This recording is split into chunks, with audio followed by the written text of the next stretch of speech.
Hello, welcome to Open Dialogue. Really happy to have Maggie Q. Thank you so much for joining us to talk about the Protege. I look at your body of work, and I've been a follower of you for quite a while. I think back to Mission Impossible franchises, the Die Hard franchises, Divergent series, and then in television, of course, with NIkita and Designated Survivor. Wanted to find out, what do you think was the most challenging or difficult thing or different thing for you in the film The Protege? As far as physicality goes, every sort of action piece, you kind of pick up in your career is so different because it's always a different coordinator, a different fight team, and everybody has their own idea of how to portray this sort of physical storytelling.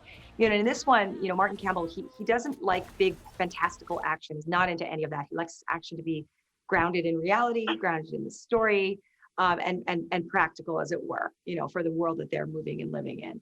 And so that is actually very hard to do. It's very easy to get big with action. It's very easy for it to sort of step out of the story realm, which we definitely didn't want to do in this movie. So working within those like really cool parameters and being able to make all of this practical with my co-stars was very different for me, because they have to still move in the world as normal people. These things sort of happen in the way that they're doing them, but you want entertainment, but you also want to be realistic. So it was nice to find that balance, and that was very new for me. Well, you talk about your co-stars. You mentioned them. You have some great co-stars: Samuel L. Jackson, Michael Keaton. Talk a little bit about working with the two of them.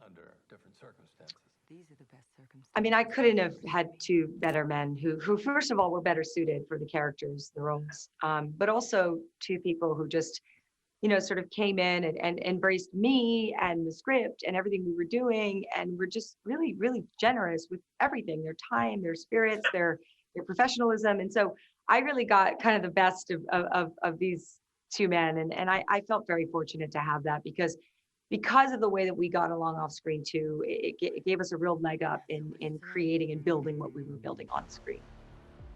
Yeah, those relationships can truly impact what it is that you do and what you learn about yourself. And do you think there's anything that you learned about yourself over the course of this role in The Protege?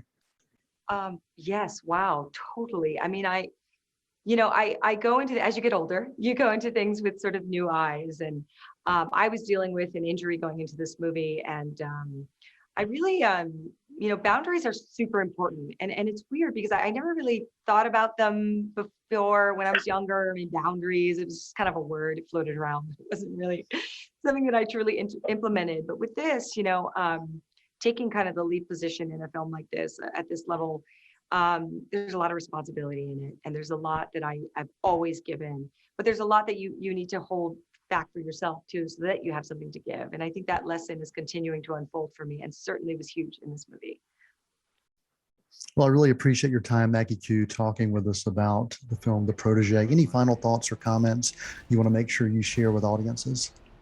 Well, we held the film to come out theatrically at the end of the summer, and we did that because Martin Campbell and I were at it. We made this movie for the big screen. So I'm excited for people to see it the way we intended them to see it, and hope that they can make it out to the theaters to have the experience that we want for them.